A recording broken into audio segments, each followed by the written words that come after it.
থেকে মনোনয়ন পাওয়ার পর থেকে বিএনপির জন্য কি কাজ করেছি আপনারা তো জানেন, এবং ইতিপূর্বে 2003 থেকে করেছি। আমি কিন্তু আপনাদের সন্তান, এখানে আমার মাটি মা সবাই জড়িত। তাই একটা কথা বলতে চাই, ধানের শীষ যেখানে আমরা আছি সেখানে কিন্তু একজন ব্যক্তিকে দেওয়া আছে, ব্যক্তিকে আমরা পছন্দ করব না। কারণ এই ব্যক্তি আমার সংসার ধ্বংস করে দিয়েছে, এই ব্যক্তির জন্য আমার স্বামীর পা হারিয়েছে, আমার বাবাকে খুন করতে গিয়েছিল, সেখানে তন্ময় ছিল এবং আরো সুলেমান মামা ছিলেন, তন্ময়ের একটা অবুঝ শিশু সন্তান ছিল। সেখানে কোনো রাজনৈতিক প্রোগ্রামে যাওয়া হয় নাই, তারপর তাদের উপরে হামলা করা হয়েছে এবং রাধানগরের বিল নিয়ে ওখানে খুন হয়েছে। এবং ফতেপুরের এই কয়েকদিন আগে ঘটনা দেখেছেন, 2 জন মার্ডার হয়েছে, ইতিপূর্বেও 2 জন মার্ডার হয়েছে। এর মধ্যে দেখেন উনি কিন্তু তৃণমূলের জনগণের সাধারণ কোনো নেতা নন, উনি কেন্দ্রীয় নেতা। কিন্তু আপনাদের কয়দিন খোঁজ খবর নিয়েছে এখানে আপনারা যারা জেল খেটেছেন বলেন? আছেন কে? কয়দিন উনি খোঁজ খবর নিয়েছেন? তার যে আপন ভাই রক্তের ভাইয়ের পা ভেঙে গেছে তার কয়দিন খোঁজ খবর নিয়েছেন? আমি নিজে তার ভাইয়ের ওয়াইফ হয়ে যে পরিমাণ ত্যাগ সংগ্রাম আন্দোলনে ভূমিকা রেখেছি, রাস্তায় রাজপথে সারা বাংলাদেশে যেখানে যেখানে প্রয়োজন হয়েছে উনি কি করেছেন? সারা বাংলাদেশের মানুষের জন্য, বিএনপির জন্য কি করেছেন?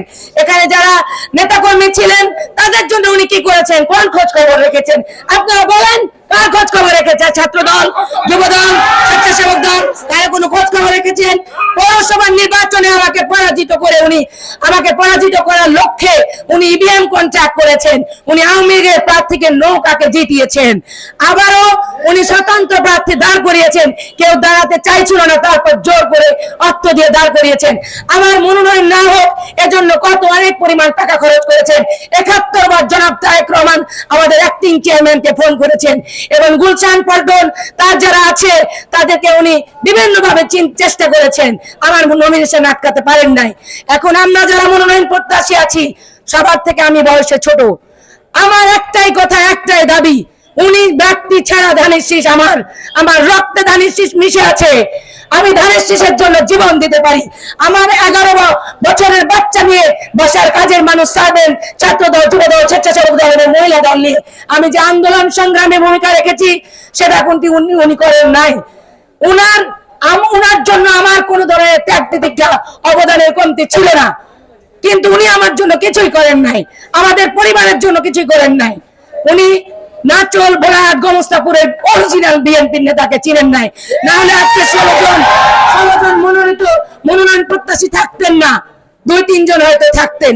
যারা মনোনয়ন তুলেছিলেন, তারেক মেয়র চাচা এখন এমপি মনোনয়ন প্রত্যাশী, আব্দুল সালাম তুহিন ভাই এখন মনোনয়ন প্রত্যাশী, এবং আমার বাবা মজিদুল হক, হয়তো এই 2-3 জনই থাকতেন, তাছাড়া অন্যরা থাকতেন না। একমাত্র উনার জন্য আজকে 16 জন ক্যান্ডিডেট হয়েছে। আমি কেন ক্যান্ডিডেট হব? আপনারা বলেন, আমি কেন ক্যান্ডিডেট হব? নিশ্চয় আমি অবমূল্যায়িত হয়েছি, আমি একজন নারী। আমাকে কিভাবে সে ছেড়ে করার চেষ্টা করেছে, আমার স্বামীকে মার্ডার করার জন্য সে টাকা দিয়েছে, আমাদের কাছে সব জানা আছে। সুতরাং আমরা একই সাথে ঐক্যবদ্ধ। উনি ব্যক্তিটা ছাড়া জনাব তারেক রহমানের সিদ্ধান্ত মানতে আমার কোনো আপত্তি নাই। এখানে আমি কথা দিলাম, এখানে যারা মনোনয়ন প্রত্যাশী আমার সাথে আছেন তাদের মধ্য থেকে যোগ্য ব্যক্তিকে যে কাউকে দিবে আমি তাকে মেনে নিব, ওনাকে মেনে নিব না। ব্যক্তি আমিনুল হাজীকে আমরা মেনে নিব না। ব্যক্তি আমিনুল হাজী আমাদের ক্ষতি করেছে, দলের ক্ষতি করেছে, আপেল ইগল পাখির ভোট করেছে। সুতরাং উনি আওয়ামী লীগের দোসর, উনি ফ্যাসিস্ট আওয়ামী লীগের মাকে। আমাদের অ্যাক্টিং চেয়ারম্যানের উদ্দেশ্যে একটা কথাই বলতে চাই, জনাব তারেক রহমান ভাইয়া, আপনি আমাদেরকে কমিটি দিয়েছিলেন, আপনার নির্দেশে আমরা কাজ করেছি। আমি একজন নারী হয়ে এত আন্দোলন সংগ্রামে ভূমিকা রেখেছি, তাহলে আজকে আমার মূল্যায়নটা আপনি কোথায় করলেন? আরো যারা রাস্তায় ছিলেন, যারা নেতারা কাজ করেছেন দলের জন্য, তাদের মূল্যায়ন কোথায় আপনি মূল্যায়ন দিলেন? আমি আপনার কাছে প্রশ্ন রাখতে চাই, যারা আমাদের গণতন্ত্রের মা আপসীর নেত্রী বেগম খালেদা জিয়াকে 3.5 বছর এক্সট্রা জেল খাটিয়েছেন, তাদেরকে কিভাবে মনোনীত করা হয়? এটাই আমার প্রশ্ন। কারণ তারা কিভাবে মনোনয়ন পায়? যারা আপনি বলেছিলেন মাঠের সংগ্রামী ত্যাগী নির্যাতিত মানুষদের মধ্য থেকেই মনোনীত করা হবে, কিন্তু কথার সাথে আমরা কাজের মিল পেলাম না। আমরা এই ব্যক্তিকে পছন্দ করি না, আমরা ধানের শীষকে ভোট দিব, কিন্তু এই ব্যক্তি ছাড়া। এই জন্য আপনারা সবাই ঐক্যবদ্ধ হন, আপনারা সবাই ঐক্যবদ্ধ হন, আমরা সবাই এই জায়গায় ঐক্য। আমরা কেউ ধানের শীষের বাইরে যাব না, কিন্তু আমরা সবাই ঐক্য আছি। এখন আরেকটা শেষ কথা, সেটা হচ্ছে আমার সাথে আরো দুজন আছেন সম্মানিত মনোনয়ন প্রত্যাশী, ওনারাও বলবেন ওনাদের যা মনে ক্ষোভ। আমি আশা করছি ওনারাও সত্যটা প্রকাশ করবেন, যে ওনারাও সত্যটা প্রকাশ করবেন। আমার অনেক আবেগ আছে, আমার অনেক কিছু আছে। আমি একজন মহিলা মানুষ, ওনার দ্বারা নির্যাতিত অনেক হয়েছি। উনি আমার সম্পদ লুণ্ঠন করেছেন। আমি মাঠে যে পরিমাণ টাকা খরচ করেছি আপনারা জানেন। 5 তারিখের পরে আমার 20 বিঘা জমি নষ্ট হয়ে গেছে, একমাত্র উনি দায়ী, একমাত্র উনি দায়ী। উনি আমাকে ভয় পান, উনি আমাকে ভয় না পেলে উনি এত চেষ্টা করছেন কেন? এবং আমার সাথে যারা আছেন তাদেরকে উনি ভয় পান। উনি জনগণের মানুষ না, জনসাধারণের মানুষ না, জনগণের জন্য কাজ করতে চায় না।